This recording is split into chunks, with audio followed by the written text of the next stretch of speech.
Man, what's up everybody? You already know who it is. It's White Boy Rick. We back at it again with another video. And in today's video, we're going to be speaking on Russell Tillis, the House of Horrors trial, and we're going to cover everything that happened in day 2.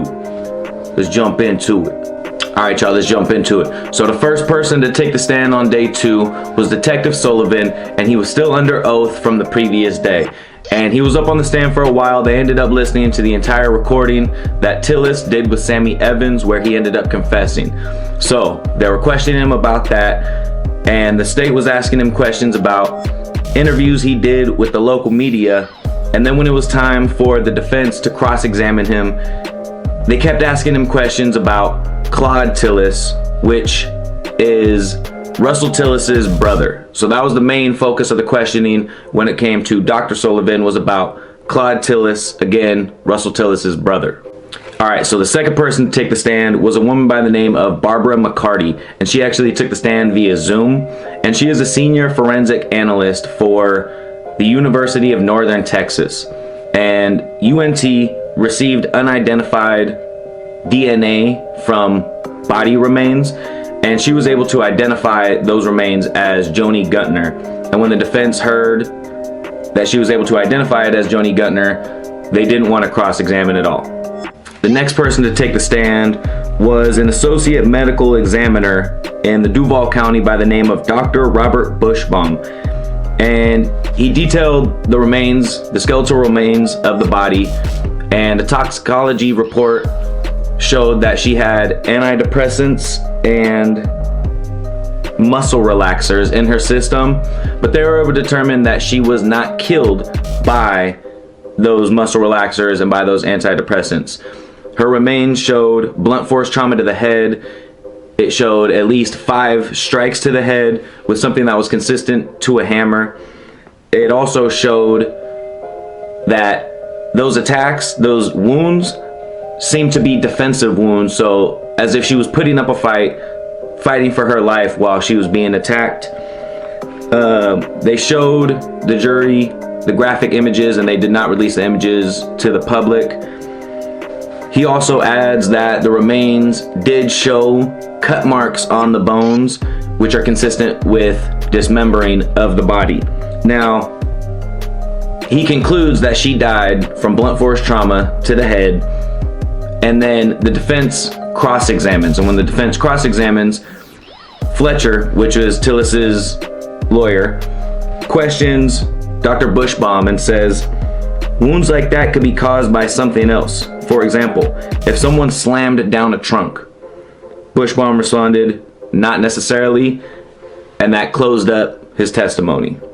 Alright, so the last person who's going to take the stand on day 2 is going to be Russell Tillis. And before he takes the stand, of course he has to get sworn in, but even before that, he's complaining to the judge about his attorney Fletcher. He's saying Fletcher isn't fighting hard enough for him, and he's not even asking more than 20 witnesses who he specifically requested to come up and take the stand. So he's concerned that he's not fighting as hard as he would like him to. He also tells the judge if he goes up to testify, he doesn't want to be asked any questions directly related to the dismemberment of the body. And then the judge informs him, you don't have to speak on anything, but if you testify, you cannot plead the 5th. So you have to pick or choose, do you want to stay quiet or are you going to testify? The judge also lets him know if he does testify, he might be questioned about the 14 felonies that he's facing, in which Tillis argues that's an incorrect number. The correct number is not 14 felonies. He gets sworn in, then he gets on the stand. Alright, so Tillis takes the stand, and Fletcher, which is his attorney, asks him, how about the other girls you killed? In which Tillis responds, that was all fictitious. He claims there was never any trafficking going on at the house. He then claims that his brother, Claude Tillis, showed up at his house with a dead Joni Gutner in the trunk. And then his final statements after his whole testimony is actually quite shocking, and he goes on to say, my testimony is not about eluding the death penalty. I'm expecting this jury to convict me of murder and you give me the death penalty, and I don't really care. I'm fixing to get the death penalty and I don't care about the contempt charge. And then he states he does not feel responsible for Joni Gutner's death. Alright, so real quick, just to wrap this one up. Again, I tried to do it as quick and compact as possible, but also get all the most important information out. I'm going to make sure to post the links in the description. There was an interview that happened with Claude Tillis back in 2018, so I'll make sure I post that link. I'll make sure I post the links to both the articles and the Twitter pages that were updating the trial along the way, if you guys want to see every single each and individual update. And also, I'm just going to throw it out there, what I had said yesterday when they picked a specific jury, now it kind of has me confused because it seems like Tillis is aiming for death by the state, so I don't think he's worried about getting the death penalty. So maybe when they picked that jury, he was more concerned about getting the death penalty and not getting a life sentence. And also, my last thoughts are, I don't know exactly what happened. I don't know what his brother's involvement was in the whole thing.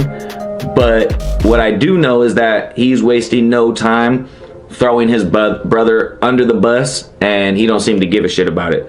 So I'll make sure to update you guys tomorrow on day 3, which is happening today. So make sure y'all stay tuned in if you want to see the updates from day 3. But hey, I appreciate y'all for rocking with me. If you like this video, make sure you hit the like and subscribe button. Make sure you turn the notification bell on so you can see it first. If you want to support the channel, make sure you click the links in the description below. Also, make sure you share the videos to everybody you know. We almost at 100 subscribers, and when I reach 100 subscribers, I'm gonna do a raffle giveaway to give back to y'all for supporting me. But as always, it's White Boy Rick. Till next time.